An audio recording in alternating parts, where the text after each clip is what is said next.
Túnez, marzo de 1943. La oscuridad es absoluta. El soldado Hans Weber se agacha en su trinchera, el rifle sobre las rodillas, escuchando. El Afrika Korps ha estado en el norte de África durante 2 años, y él conoce los sonidos del desierto nocturno, el viento sobre la arena, el rumor distante de vehículos, a veces patrullas británicas. Pero esta noche algo es diferente. El silencio es demasiado completo. Incluso el viento parece haberse detenido. Las manos de Weber se aprietan sobre su Mauser. 30 metros a su izquierda está el cabo Dietrich. A su derecha, el soldado Kessler. Están desplegados a lo largo de esta línea defensiva al sur de Medellín, esperando que el 8º ejército de Montgomery haga su movimiento.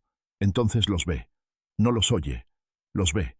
4 formas moviéndose por la oscuridad, pegadas al suelo, imposiblemente silenciosas.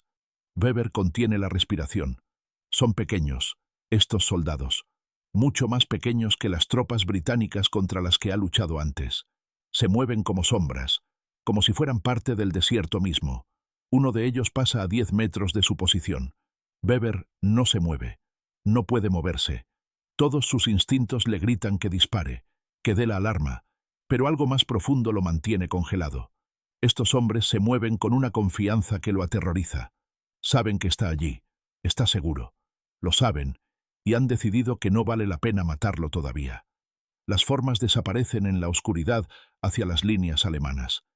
5 minutos después comienzan los gritos. Weber aprende 3 cosas esa noche. Primero, el cabo Dietrich está muerto, su garganta cortada con tanta precisión que nunca emitió un sonido. Segundo, los pequeños soldados se llaman gurkas y vienen de montañas tan altas que la nieve nunca se derrite. Tercero, la guerra en el norte de África acaba de volverse muy diferente. 6 meses antes, los oficiales de inteligencia alemanes en Trípoli habían compilado informes sobre las fuerzas que enfrentarían mientras Rommel avanzaba más profundamente en Egipto. Las evaluaciones eran metódicas, clínicas. Infantería británica, bien entrenada, disciplinada, pero predecible. Tropas australianas, agresivas, excelentes en defensa, propensas a asaltos frontales. Unidades sudafricanas, mecanizadas, modernas, efectivas en terreno abierto. Y luego, casi como una idea tardía, divisiones indias.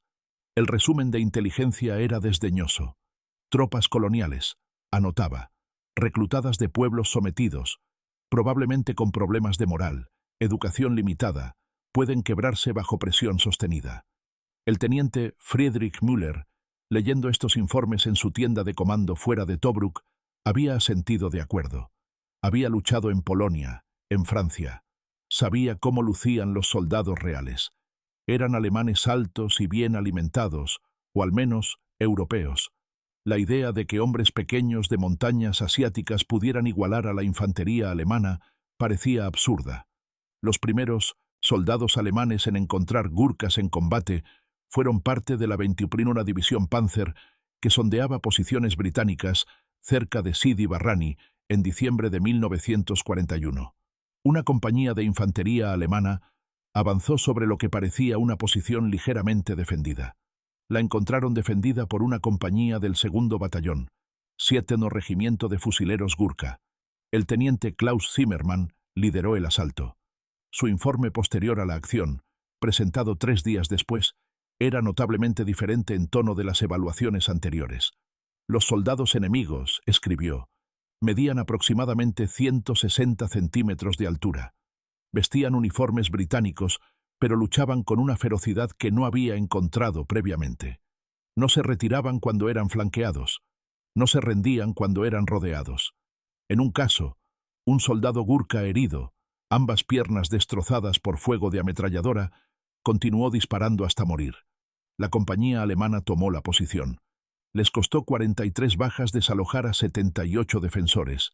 El informe de Zimmermann concluía con una sola línea que se repetiría en varias formas a lo largo de las evaluaciones alemanas durante el resto de la guerra. Estos no son tropas coloniales, pero fue la lucha nocturna lo que realmente aterrorizó a los alemanes. Los gurkas habían realizado incursiones nocturnas desde sus primeros días en el servicio británico en 1815. Era una tradición refinada a lo largo de generaciones. Se movían en la oscuridad como otros hombres se movían a la luz del día, y llevaban un arma que perseguía las pesadillas de los soldados alemanes: el kukri. El kukri es una hoja curva de aproximadamente 45 centímetros de largo, pesada en la punta, diseñada para un solo propósito: cortar con máxima eficiencia. En la mano de un gurka puede quitar una cabeza de un solo golpe. Los centinelas alemanes comenzaron a ser encontrados al amanecer, asesinados tan silenciosamente que los soldados durmiendo a 5 metros no habían oído nada. El soldado Anton Richter, estacionado cerca de El Alamein en julio de 1942, escribió una carta a casa que fue interceptada por la inteligencia británica. Los llamamos los hombrecitos de las montañas. No son más altos que niños, pero luchan como demonios. La semana pasada entraron en nuestras líneas por la noche. Encontramos 4 de nuestros hombres por la mañana, todos muertos, todos con las gargantas cortadas. Nadie oyó nada, ni un disparo, ni un grito. Los británicos los envían para asustarnos, y está funcionando. La respuesta alemana fue duplicar los centinelas, luego triplicarlos, luego mantener escuadras enteras en alerta durante toda la noche, rotando cada 2 horas para prevenir el agotamiento. Ayudó, pero no mucho. Los gurkas se adaptaron. Para el momento de El Alamein, en octubre de 1942, la inteligencia alemana había revisado su evaluación de las tropas indias. Un informe fechado el 15 de octubre de 1942, circulado entre comandantes divisionales, señalaba que ciertas unidades indias, particularmente aquellas designadas como batallones gurka, debían ser consideradas tropas de élite. Esto era una admisión extraordinaria. La Wehrmacht no comparaba casualmente tropas coloniales con sus propias fuerzas de élite.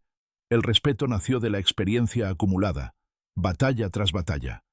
En la cresta de Rubaiyat, en julio de 1942, el segundo batallón, cuarto regimiento de fusileros gurka, defendió una posición contra repetidos ataques alemanes durante 3 días. Cuando finalmente fue sobrepasado, los alemanes encontraron que los gurkas habían luchado hasta el último hombre. En Medellín, en marzo de 1943, donde Hans Weber tuvo su primer encuentro, el primer batallón, 9º regimiento de fusileros gurka, realizó una incursión nocturna que penetró 300 metros en las líneas alemanas, mató o hirió a más de 40 soldados, destruyó 2 depósitos de municiones y se retiró sin perder un solo hombre. El impacto psicológico fue acumulativo. Los soldados alemanes comenzaron a temer el servicio nocturno cuando enfrentaban divisiones indias. La oscuridad, que una vez había sido una aliada, se convirtió en una fuente de terror. Cada sombra podría contener un hombre pequeño con una hoja curva. El coronel Heinrich Brandt, comandando un regimiento en Túnez a principios de 1943, registró en su diario un incidente que capturó la extraña mezcla de miedo y respeto que sentían los soldados alemanes. Un soldado gurka había sido capturado durante una acción diurna, herido pero vivo. Brandt lo visitó en el hospital de campaña. El hombre tenía quizás 22 años, no más de 1,62 m, con una cara redonda que parecía casi juvenil. Brandt, que hablaba algo de inglés, le preguntó por qué luchaba tan ferozmente por los británicos. La respuesta del gurka, traducida por un asistente médico, fue simple: «Es mejor morir que ser un cobarde». Brandt escribió esa noche: «Este hombre pequeño que podría confundirse con un niño a distancia tiene más espíritu guerrero que la mitad de mi regimiento. Nos han engañado al subestimar a estos soldados. No están luchando por el Imperio Británico. Están luchando porque son guerreros, y los guerreros no se rinden». El respeto era mutuo. Después de la caída de Túnez en mayo de 1943, miles de soldados alemanes se convirtieron en prisioneros de guerra. Muchos fueron custodiados por unidades indias, incluyendo gurkas. Los prisioneros alemanes, esperando un trato duro, se sorprendieron al encontrar a sus guardias profesionales y en algunos casos casi amistosos. Esta distinción entre el guerrero en combate y el hombre en paz era fundamental para la cultura gurka. La guerra se trasladó a Italia. La campaña italiana, que comenzó en septiembre de 1943, llevó a soldados alemanes y gurkas a entrar en contacto en un terreno que favorecía a los defensores. Montañas, valles, estrechos, posiciones fortificadas. Los gurkas, que venían de montañas que hacían que los Apeninos parecieran colinas, estaban en su elemento. En Montecassino, a principios de 1944, el primer batallón, 9º Regimiento de Fusileros Gurka, luchó en algunos de los combates más brutales de la guerra. El soldado Ludwig Hartmann, defendiendo una posición sobre el río Rapido, observó un ataque gurka desarrollarse una mañana de febrero de 1944. Los pequeños soldados subieron la pendiente en saltos cortos, usando cada pliegue del terreno. Las ametralladoras alemanas abrieron fuego. Hombres cayeron. El ataque continuó. Más hombres cayeron. Aún así seguían viniendo.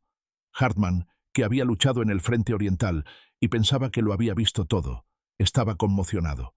«No se detienen», le dijo a su jefe de escuadra. «Los matas y siguen viniendo». ¿Qué clase de hombres son estos? Su jefe de escuadra, un veterano del norte de África, no levantó la vista de su ametralladora. «Gurkas. Solo sigue disparando». Para finales de 1944, las evaluaciones de inteligencia alemanas sobre unidades gurka habían evolucionado significativamente desde esos primeros informes desdeñosos. Un documento fechado en noviembre de 1944 describía a los batallones gurka como infantería de montaña de élite, altamente motivada, excelentemente entrenada en operaciones nocturnas y combate cercano, que debía considerarse equivalente a las tropas de montaña alemanas en capacidad. Esto era un gran elogio. Las tropas de montaña alemanas estaban entre los mejores soldados de la Wehrmacht. Hans Weber, que había sobrevivido esa noche en Túnez y luchado a través de Sicilia y por la península italiana, tenía su propia evaluación. La escribió en una carta a su hermano en diciembre de 1944. Nos dijeron que estos eran soldados inferiores. Nos dijeron que se quebrarían fácilmente, que solo luchaban porque los británicos los obligaban. Cada palabra era una mentira. He luchado contra los gurkas durante 2 años. Son los mejores soldados que he enfrentado jamás. Son pequeños, sí, pero están hechos de hierro. No conocen el miedo, o si lo conocen, no lo muestran. Cuando los veo venir, sé que la lucha será dura. Los respeto más de lo que puedo decir.